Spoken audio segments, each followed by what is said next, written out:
Hello everybody, and thank you so much for joining us today. I'm delighted to be able to introduce what I'm sure will be a fantastic and insightful discussion on the state of the global diamond jewellery market and the outlook. I'm delighted to introduce you all to Stephen Lussier, who is the CEO of Forevermark, part of the De Beers Group, and also Executive Vice President, Consumer and Brands. Stephen, hello. Afternoon, pleasure to be with you. Delighted to be with you too, and I'm looking forward very much to our talk this afternoon. So first, Stephen is going to give a presentation based on the De Beers Insight Report, the flash reports, which have looked at key markets for diamond jewellery around the world during this period, this distressing period of lockdown due to COVID-19. Stephen will make his presentation, and then I will engage with him in a Q&A discussion looking more towards the outlook, the months ahead. I would encourage viewers, please, to submit questions, because we're going to have a Q&A with the audience as well, both the physical audience and the virtual audience at the end of my Q&A with Stephen. Above me, you will see a number for a WhatsApp account.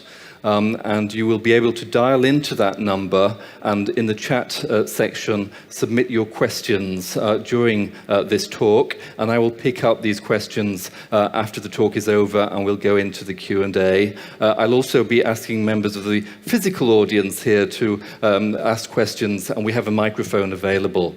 But now I'd like to hand over to Stephen, who will give his presentation about the global diamond jewellery market in the current period. So over to you, Stephen. Thank you, David. Very kind of you for your kind introduction. I thought probably best that I just talk to you all today rather than present you lots of numbers and facts and figures and charts, because I think I guess I have a little bit of a story to tell based on the data and the facts that we've been gathering at De Beers over the last 4 to 5 months of this extraordinary period. And I guess that's probably the place to start. This has been, without doubt, one of the most extraordinary and unprecedented things that in the diamond world, in diamond jewelry world, and to be honest, luxury world and the world at large, that I've lived through in my 35 years engaged in the global diamond jewelry business. I don't think any of us have seen anything like this. You know, if we look at what we've come through in Q1 and in Q2, it's really just extraordinary. In many ways, I think of the diamond world as one which froze, particularly during Q2. But, you know, in fact, it started, the COVID impact started for us in China, really toward the end of January, moving into February.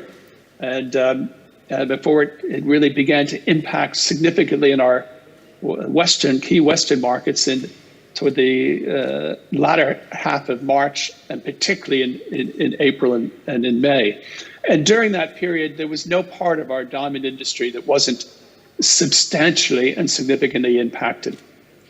You know, it's impossible to imagine a period in time where globally, virtually all of the stores in the world were closed. Where if we went back into the production centers in India and Israel and Antwerp, but particularly challenging, I'll talk a little bit more about that in India, where the cutting centers processing rough to polished were closed. And a time where when one looked upstream to the mines, where the mines, the major De Beers mines across the world, particularly in Botswana, and in South Africa, those mines also closed. So commerce stopped literally from one end of the diamond world to the other end of the diamond world, and that is literally unprecedented. I mean, during that time, like all of us, I'm sure, you know, for De Beers, our focus was on the safety of our people and our communities, and not the world of commerce. And we made enormous efforts to to protect, particularly in Botswana and South Africa and Namibia, where the resources and expertise and physical equipment was not available in the scale that was needed to support those communities in dealing with COVID. And I'm pleased with how successful that process has been in our mining communities. But coming back to the retail scene, it was pretty bleak in China. When one looked at the figures from February, you were seeing figures where we were 90% down in terms of sales. Not surprisingly, when no stores were open, and you really only had online business to be able to transact. Similarly, at its peak in the US, which was a couple of months later, but at its peak, you were seeing figures 70, 80% down in that month. And that really is unprecedented. When you look probably at the quarters, Q1 and Q2, depending on whether you're looking at Asia or the West, anywhere between 30 and 50% down for the quarter, and in effect for the first half. So, really, really significant impact. Now, after that rather bleak introduction, I can tell you that it's not looking quite that way now. Actually, I think there are some significant reasons for being, let's say, cautiously optimistic about the second half of the year, and particularly the fourth quarter, the important gift-giving seasons that we're headed into, and in particular in our major markets of the world. And I'm going to give you a little bit, three reasons. I'll talk a little bit about three reasons why I think there is some, why I'm actually feeling significantly more optimistic.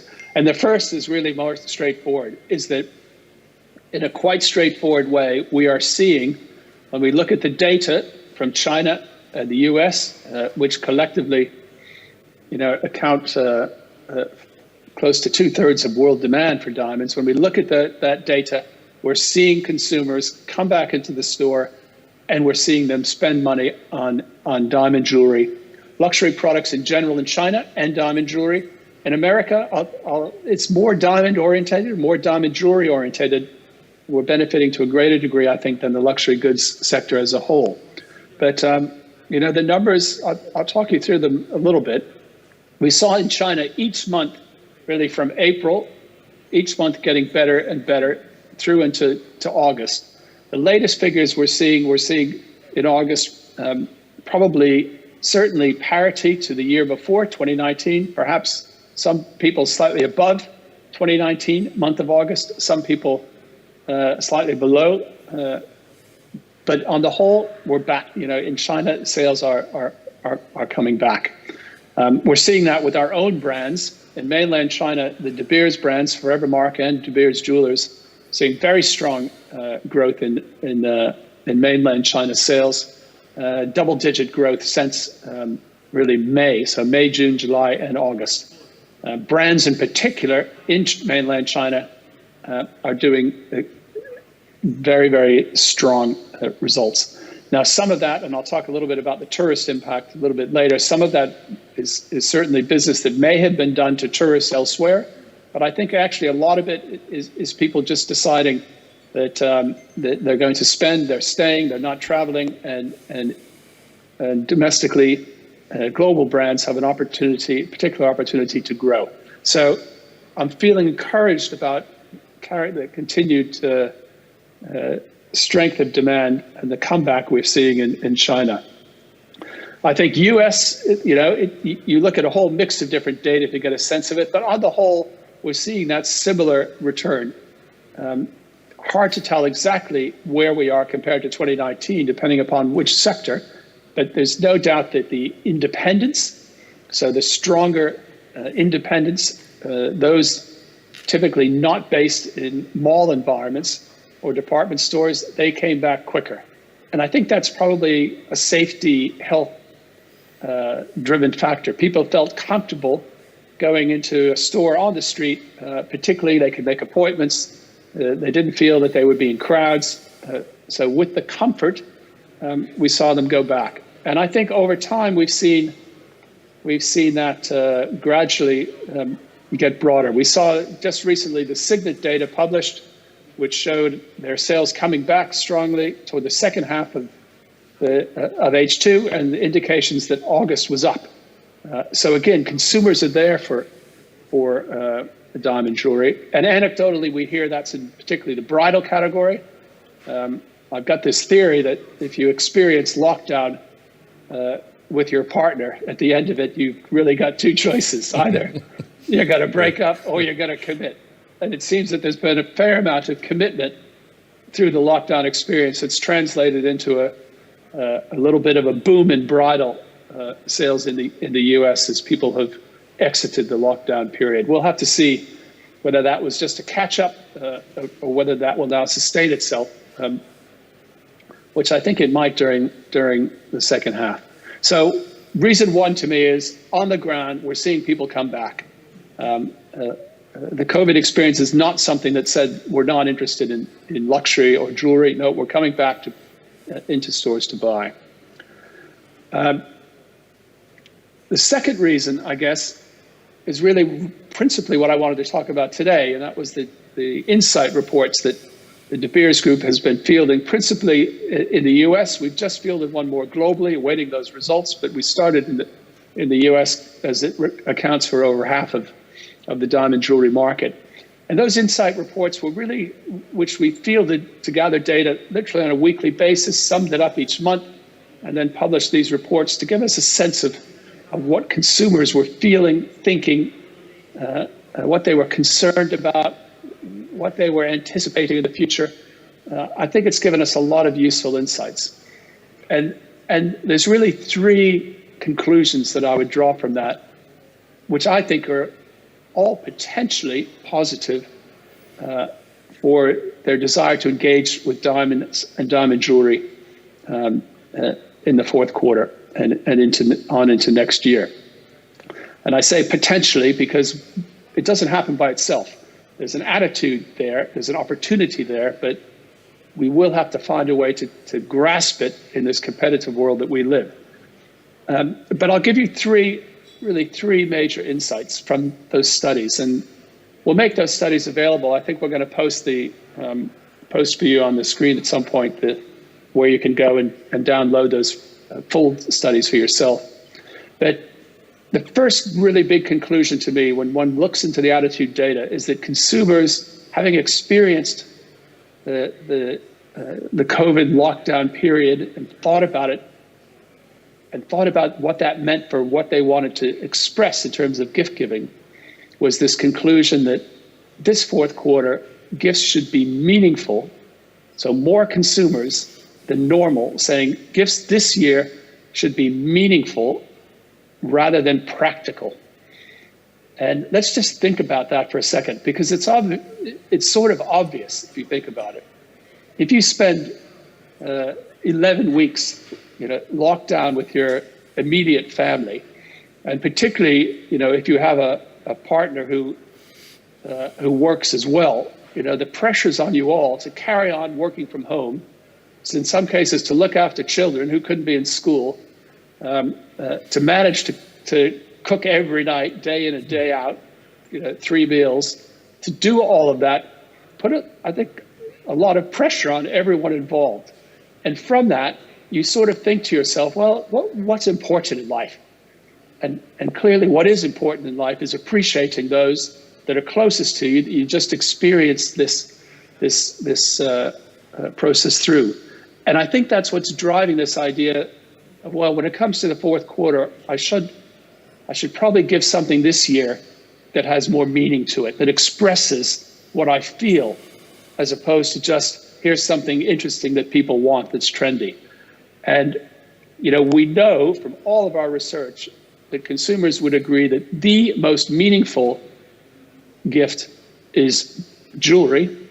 And within the jewelry world, the most meaningful stone in terms of expressing love and commitment is a diamond. So I think we have an attitude opportunity, is what our research is showing. If we can untap it, will give us market share in the luxury goods sector and the gift sector this fourth quarter. The second thing you see from this study is that consumers, in terms of their shopping habits, they talk about in the figure is really quite large. 70% of consumers talking about changing their habits to buy things which are what they would call more trusted or more timeless, things you can count on. And again, I think this comes from, if you live in a world where everything is changing, actually one thing you do seek out are things that are unchanging. And again, this is where a role I think jewelry and diamond jewelry have such a positive offer this fourth quarter, because there is nothing, as we say, more forever than a diamond. And that idea of spending your money on this time on things you can count on, things you can believe in, things you have confidence in, gives us, I think, huge competitive advantage relative to more fashionable, trendy type products. And that translated to this rather related idea, again, of what we call fewer, better things. Consumers saying, actually, I don't want to buy lots of stuff this year. You know, it's I really want to, I think, buy things that have some value and some lasting value. I mean, the numbers are really high that, 80% of women believe it's good to own a valuable asset for their own, and 78% of women feel that diamonds always retain their value, and diamonds are one of those assets. So we should play to that as well.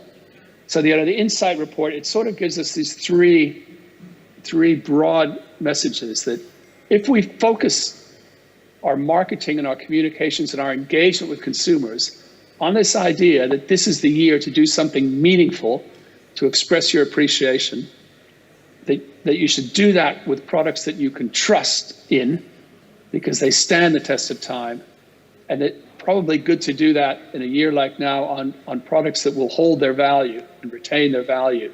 We've got a proposition with diamonds that I think, and diamond jewelry, that I think is more powerful than our competitors this year. And in that, when thinking about the designs, I do think you need to think about things that are a little bit more classic. It's not the year for sort of fashionable purchases where people say, oh, I really love the look of this. I'm going to buy it because it looks so cool. It's not the year for, I see something, I love it, and I have it. It's the year a little bit more thoughtful. People are being more thoughtful about what they're buying. This is probably an opportunity to really tap the gift or the meaningful market, and that tends to be more classic product that will last and stand the test of timelessness in terms of design and classicism. The third thing, so those are two things that gives me some cautious optimism. The third thing is a more competitive thing. And in all of the De Beers studies around the world, and you'll see when you look at the details of these insight reports, often, if not our number one competitor, our number two competitor in the world of meaningful gifts is travel. Consumers like to, if they're celebrating a 10th anniversary or an important birthday or a 25th anniversary, often the competition is, let's go on a trip to celebrate that. And that money is diverted into experiences as opposed to things. Now, we know, and if you look at the Insight report, the category where consumers are most worried about is traveling. They're not likely to travel anything like the way that they did. And if anything, as we lived through the last couple of weeks in Europe, we're finding that actually we probably had our little travel moment the last 2 months. It's only going to get harder. So people are unlikely to travel. And when you can't travel, I think you're going to look for other things. And this is the gap we can fill. We need to fill that really strongly in the minds of consumers, that we have the best alternative to that in terms of meaningfulness. Personally, I'd say a better one. It lasts longer, but fair play. Before pausing there's one other thing I wanted to reflect on that you see a little bit in the Insight report, but perhaps a little bit broader, that I think is important, and then we can get into the Q&A.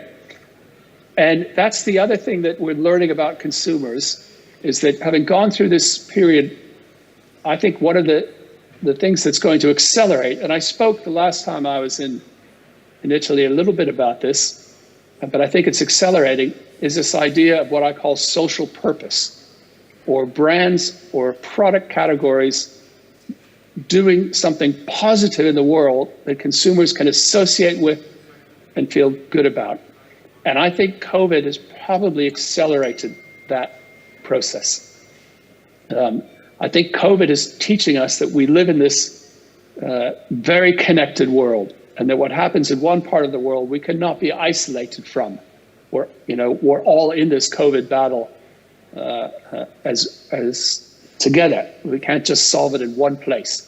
And I think that's the same when people think about impact, particularly when it comes to environmental issues. One of the reasons De Beers is so focused on its carbon neutral goal by 2030, making diamonds from the De Beers Group fully carbon neutral, is it's important, I think, to get involved in these issues in some way, shape, or form. Important for your brand. Yes, you have to mean it. It's not marketing. It has to be true and fundamental to what you do. But I think it's going to be an important way in which consumers feel connected to what you do and to what your brands, and it's going to accelerate now.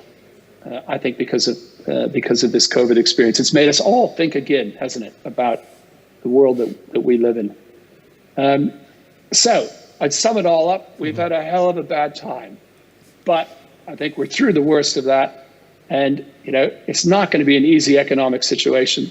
We're going to be challenged by things like a lack of tourists, particularly in the European centers that we have to think about. But I think we're through the worst of it. Consumers are coming back to diamond jewelry. And attitudinally, actually, we have an opportunity to increase our market share in whatever economic world we find ourselves in over the next 6 to 18 months. David, why don't I leave it there, I think, and give us a chance for some questions. Yep. Great. Thank you so much, Stephen. That was extremely insightful. And I must say, when I read those flash reports, I thought they really got to the heart of the way the consumer mindset is changing during this crisis. So they were extremely useful. And I hope in the minutes ahead that we can see the link to those reports on the screen behind me. I reiterate, we would welcome viewers to submit questions to the WhatsApp number that will also be shown on the screen a little bit later, so that we can do a Q&A with viewers who are watching this presentation today. And we will also be asking for questions from the physical floor here. But first, Stephen, I'd like you to elaborate, looking forward, if you like, more, how you see the demand for diamond jewellery to shape up around the world in the months ahead, geographically. I mean, which main markets for diamond jewellery do you think are likely to accelerate the most? And what linkage do you see with the pandemic itself? I mean, clearly there are reports now of possible second waves emerging in certain areas of the world. If the pandemic does accelerate in certain parts of the world, what direct impact could that have on demand for diamond jewellery? Yeah, thanks, David. I think that, it's so difficult in this extraordinary COVID-19 environment to be absolutely positive about anything as you look forward. But I think you can make some educated estimates now where the best opportunities are. I think America and China probably stand as the two global markets with the most potential. America, we see as well flare-ups in different areas, but I think the era of lockdown in America has passed. I think the sense that you need to keep commercial activity, moving forward in as safe a way as you can is going to be the approach in that market. And I think the government, is investing huge sums of money in trying to sustain the economy in that market, and will be prepared to do what it needs to.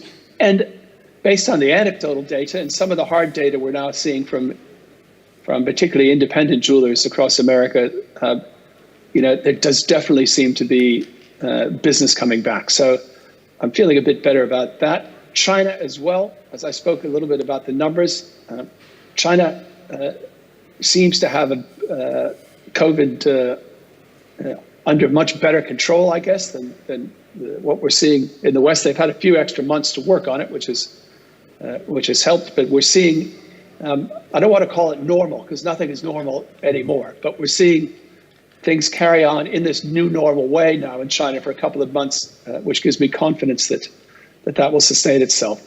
Economics is the wild card here a little bit. We don't know exactly what's going to happen to GDP. We know it's going to take a hit for the year, but that's because we all froze for a couple of months. So that time is now past us. So it's important to look at GDP for H2 rather than look at it for the year as a whole. So those places I feel a bit better about.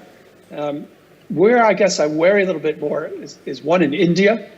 I think we're seeing sales come back more slowly to consumers in India. They've got a very big challenge with COVID today, and Diwali coming up soon, and weddings being important in India. We think it'll help compared to where we are, but I think smaller weddings is probably going to mean fewer sales. So I worry that India will be a little bit more cautious. The ones I guess I'm most concerned about are tourist-based markets. So markets whose businesses depend on tourists are going to have a tough time. And I think that will be the case in a place like Hong Kong, which has really found it pretty difficult. And I think it will remain such. And I think it's a matter of looking at your own business very carefully and thinking, to what degree am I tourism-based? And if I am, you're going to see lower traffic. And so you need to think of different things. I've got some ideas, which maybe we can get to a bit later, around how you can compensate for that if you are tourist orientated. And do you have a few thoughts about the outlook for the European market for diamond jewellery in the months ahead, especially in the context that, for example, cases of coronavirus are rapidly surging now in France, for example, they're increasing in Great Britain. So what are your thoughts about the outlook for the European markets for diamond jewellery?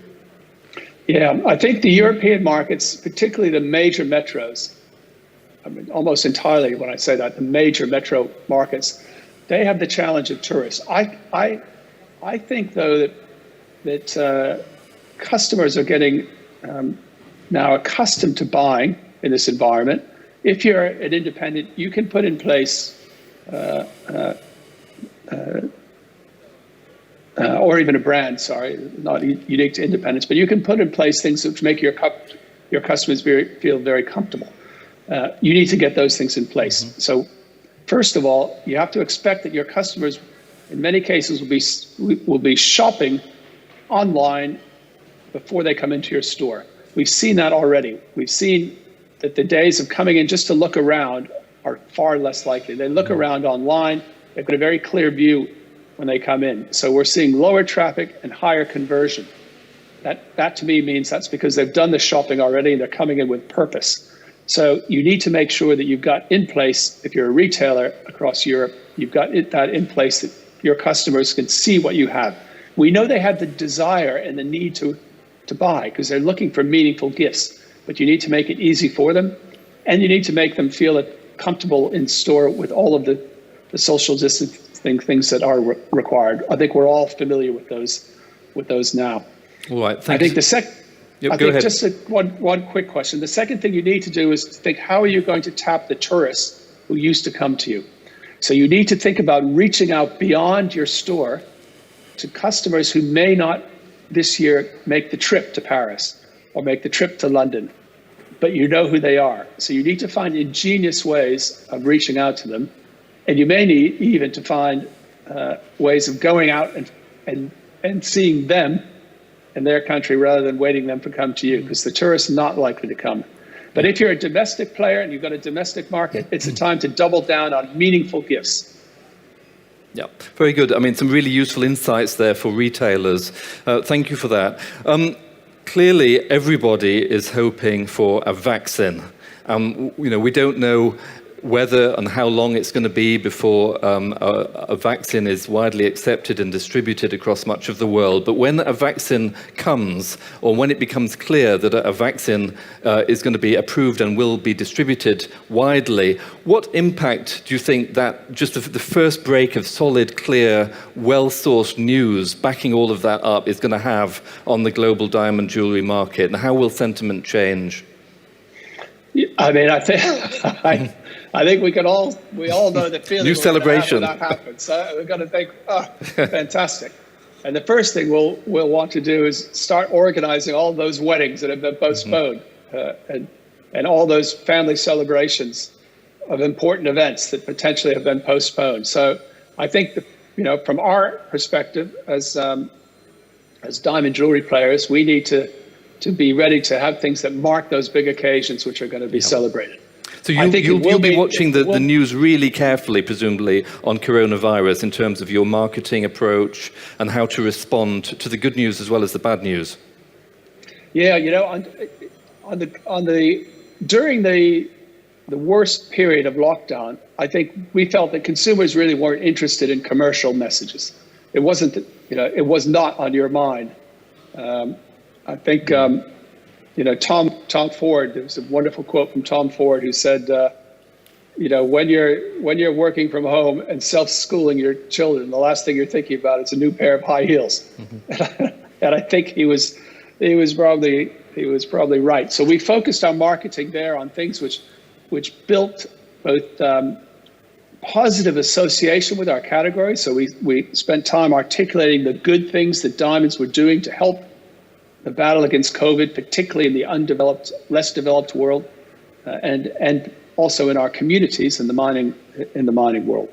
And there was a lot of focus around making sure consumers know we were part of trying to help. And that's good for how they feel about diamonds and how they feel about your brand. And also we spent time on education. People were still interested in learning about diamonds, even if they weren't in the commercial mode of buying. And it was a good time to do education for diamonds, and we focused on that. But as we move toward the end of lockdown, and as we move forward, I think almost in marketing terms, it's, you need to use a whole range of different tools now to reach people. It's not like the old days of simple TV and magazine on its own. But the message actually this fourth quarter, I think, is a more traditional one, because I think people have retreated back into this unit of their family unit, and that traditional message of appreciation, love, commitment, and that the timelessness of diamonds and jewelry is what will resonate going forward. And that's where we're going to focus our marketing, hopefully in a way that makes it current and modern and connects with younger consumers. But the message is a bit more traditional this year. Yeah. Okay, very good. Thank you. So we've talked a lot about the demand side. Now let's turn to the supply side. What is your feeling about the outlook for diamond production from the mines, and also diamond manufacturing, which is done predominantly in India, and also thoughts on the outlook for pricing as well, the prices of natural diamonds and also lab-grown diamonds? I think the slightly overlooked in our recovery, and we are experiencing a recovery. You would have seen earlier this week, De Beers announced its sales for the last site, which were good. They an increase. They certainly, they've restarted is the way I like to think about it, after 4 months of either no production because the mines weren't operating, or no demand because the cutting centers were all closed and the retailers were all closed. So it was good to see that. And that's a sign, I think, of the midstream players feeling the demand coming from retailers who now are getting increasingly confident that there's business to be done around the world in the end of this year. And the need, particularly in select areas, for inventory to do so. So we're beginning to feel that pull through the marketplace. Interestingly, and that's why I think we're beginning to see some upward movement in polished prices in certain categories as well over the last period of time. The rather overlooked challenge that our industry, I think, has is India, and is the cutting centers in India. And I think there's no doubt that they have to operate safely, in Surat particularly. More than 9 out of 10 diamonds in the world are cut and polished in India today, and there could well be a constraint on capacity in India. Now, we know capacity is coming back.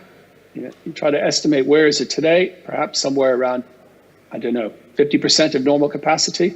It'll be higher for larger goods that require less labor, and it will be a little bit lower for the very small goods that require a lot of labor intensity to turn from rough to polished.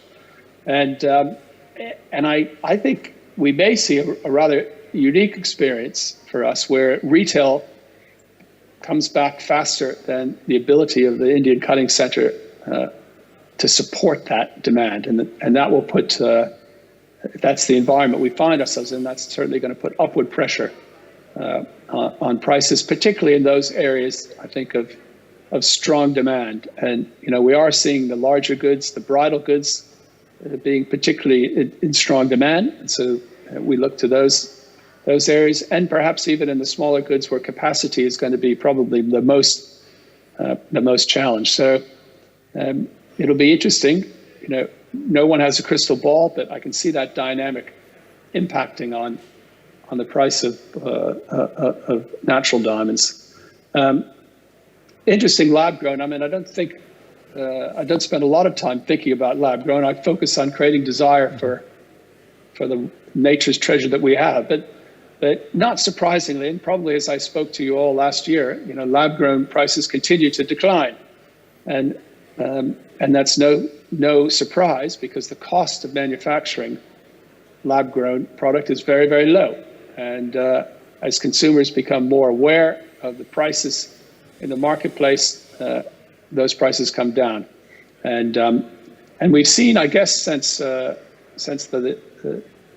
would be now, I guess, about 18 months, get my months wrong, whether it's 18 or 24 months. But we've seen prices for lab grown more than half, so they've declined. They've halved in value, but in reality, they still have a significant further decline to get down to what's, I think, reflecting the cost price of producing these products, and more capacity coming on board. So I think that, to me, seems a pretty clear story about a one-way traffic. Okay, thank you for that. So I'll turn now to the Q&A from our virtual audience. Very interesting question from Marco, who asks, what about traceability and ethics in the diamond sector?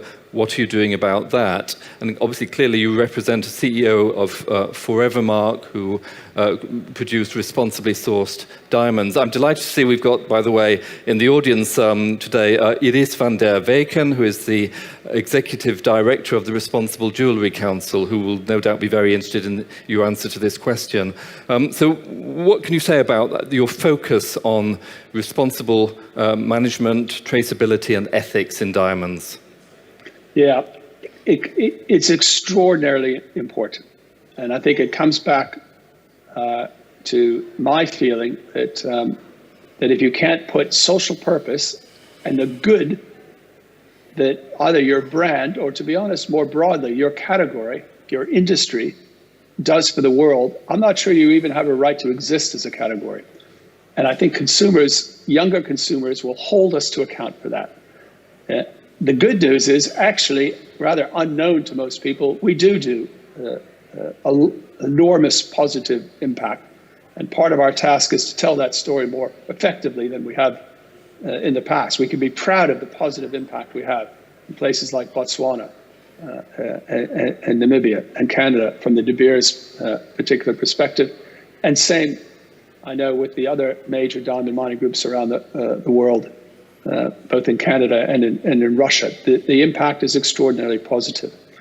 But increasingly, and we see this true across all luxury goods, all product categories, people, consumers, younger consumers, want to know a bit more assurance, not just on the category and the brand, but on the product that they own within that, their diamond, the one next to their skin on their finger.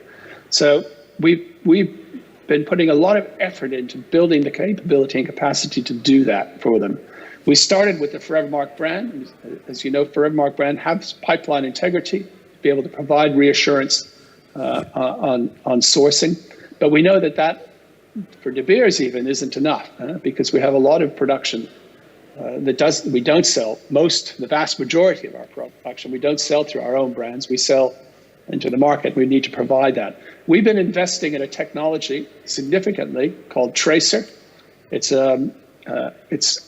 people often refer to it as a blockchain, but actually the blockchain is really just the technical foundation for how you store the information. The significant investment is in the really world-leading technology that allows us to identify from one diamond to re-identify it as that diamond rapidly, quickly, and then match it to the blockchain. And we're been investing and looking to bring that technology to market as soon as we're able.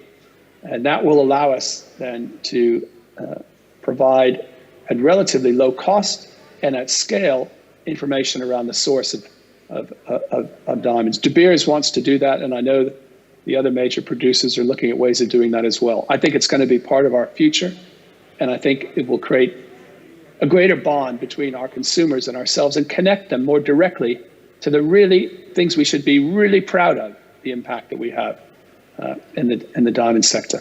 Okay, so we're just coming to wrap up now. I just want to ask very quickly, are there any questions from our physical audience? No questions? No? So I'll just ask one more from our virtual audience. Michael Lurbel is asking, are you planning to create a consumer advertising campaign in Europe in 2021 to increase demand for natural diamonds? Yes, thanks, Michael. As you quite correctly point out, we've been very focused on the world's major markets for a long time at De Beers. We've had to reorient ourselves to where the majority of the diamond value is, particularly in trying to develop the Chinese market. But I know if you're a jeweler in Europe, that hasn't helped you so much. The two areas we're looking at is for our Forevermark brand, where we would like to see the Forevermark brand and the De Beers Jewelers brand be stronger in Europe. De Beers is present in Paris and in London, and Forevermark a little bit more broadly, but still needs to, as we know, to gain in scale. And we'd like to see if we can find ways to put marketing dollars behind that not only help our brand, but to be honest, raise the awareness of diamonds. And secondly, we're looking, just next week, we're launching as part of the Natural Diamond Council.